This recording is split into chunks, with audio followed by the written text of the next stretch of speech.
Bonjour. Alors, et si l'outil qui est censé nous protéger en temps de crise était en fait la plus grande menace pour nos libertés? C'est une question assez provocatrice, n'est-ce pas? Eh bien, c'est celle que pose Stéphane Geyers. Aujourd'hui, on va décortiquer ensemble son analyse d'un concept qui fait beaucoup parler, l'état d'urgence. Pour commencer, écoutons cet avertissement de Frédéric Bastiat. Il parle d'un cycle assez dangereux, où les abus de pouvoir s'accumulent, jusqu'à ce qu'il appelle une explosion. C'est exactement ce mécanisme que Stéphane Geyers va appliquer à sa réflexion sur l'état d'urgence. C'est vraiment le fil rouge de toute son analyse. Alors, première partie, démocratie et état d'exception. Au cœur de cette analyse, il y a un conflit fondamental entre les bases mêmes de la démocratie et cette tentation du pouvoir d'exception.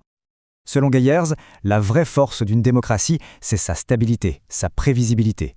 La Constitution, attention, ce n'est pas juste un texte, non, c'est bien plus que ça.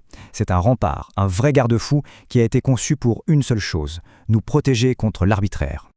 Et voilà, on touche à la tension fondamentale. D'un côté, on a la stabilité constitutionnelle, l'état de droit, c'est stable, c'est prévisible.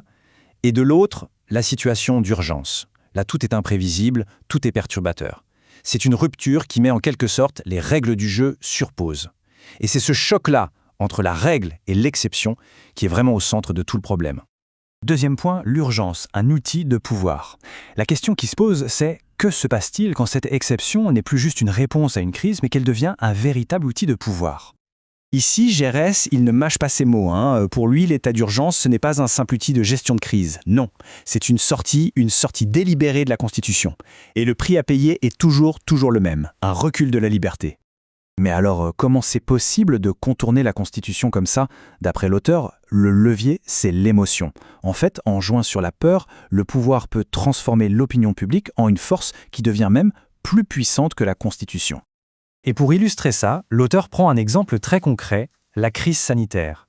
Il soutient que cette période a montré qu'il était possible de faire passer des lois qu'il juge liberticides et que la seule limite, au fond, c'était l'imagination de ceux qui les écrivaient.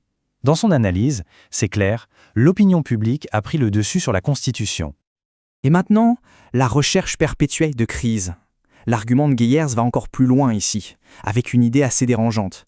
Il suggère que le pouvoir ne se contente pas de gérer les crises. Non, il aurait carrément intérêt à les chercher, voire à les créer. Mais pourquoi? Quel serait l'objectif? Eh bien, selon l'analyse de Geyers, c'est pour s'affranchir des contraintes normales du pouvoir. C'est simple. Légiférer dans l'urgence, ça permet d'élargir son champ d'action et au final de renforcer son autorité. L'auteur va même jusqu'à décrire une sorte de manuel politique de l'urgence. Alors, comment ça marche? D'abord, on identifie où on crée une urgence. Ensuite, on impose des mesures exceptionnelles. Troisième étape, on se pose en sauveur. Et enfin, l'étape la plus subtile, on habitue les gens à ce nouveau fonctionnement. Et d'après Geyers, des prétextes à l'urgence, on peut en trouver partout. Il donne des exemples. Des meurtres qui deviennent du terrorisme, les changements climatiques qui sont présentés comme des menaces existentielles, absolues, ou même la couche d'ozone qui s'ouvre, puis qui se ferme. À chaque fois, l'idée est de justifier des mesures qui sortent du cadre normal.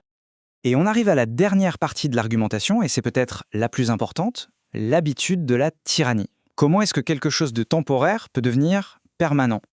Cette citation de Frank Chodorov, elle résume parfaitement le problème. Toutes les guerres arrivent à leur terme, mais l'autorité acquise par l'État demeure. Le pouvoir politique n'abdique jamais. C'est très fort. Ça veut dire quoi? Ça veut dire que l'autorité gagnée pendant la crise, eh bien, elle reste. Le pouvoir, une fois qu'il a gagné du terrain, il ne le rend pas. Et voilà le point crucial. Une fois que l'état d'urgence est en place, l'objectif n'est plus le même. Il ne s'agit plus de résoudre la crise. Non, le but devient de faire durer cette situation d'exception pour, comme le dit Geyers, rentabiliser l'investissement en pouvoir. Ici, on voit bien le cheminement, cette espèce de pente glissante que décrit l'auteur. Au début, c'est une urgence brève, des mesures prudentes pour une courte durée. Puis, on prolonge, une fois, deux fois. Et petit à petit, l'exception devient la nouvelle norme, ça devient une habitude.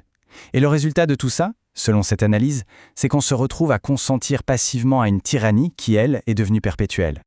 Et c'est ça la conclusion assez glaçante de l'auteur. L'idée que la tyrannie, en fait, elle n'arrive pas en faisant grand bruit. Non, elle arrive sur la pointe des pieds. Elle s'installe doucement, par l'habitude, par un consentement qui est progressif, presque silencieux. Bon, avant de finir, résumons un peu l'argument central de cette analyse pour ensuite laisser une question en suspens. Pour résumer donc, l'argument de Stéphane Gayers, c'est que l'état d'urgence, qui à la base est un outil exceptionnel, peut en fait devenir une sorte de faille permanente dans notre rempart constitutionnel. Et que par le jeu de la peur, et surtout de l'habitude, il peut transformer une démocratie, de manière assez insidieuse.